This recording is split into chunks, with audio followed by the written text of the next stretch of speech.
10 katotohanan tungkol sa tahimik na tao.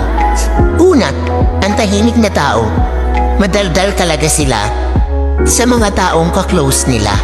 Pangalawa, sila ay may 1 o 2 kaibigan lamang, yung totoong kaibigan. Pangatlo, mahiyain sila. Pang-4, madalas nagsasalita sila sa isip nila.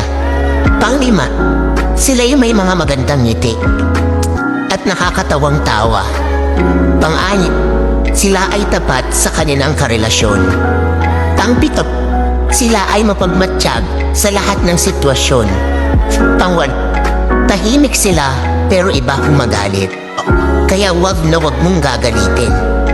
Pang-9, sinasarili nila ang nararamdaman nila kahit nasasaktan na sila.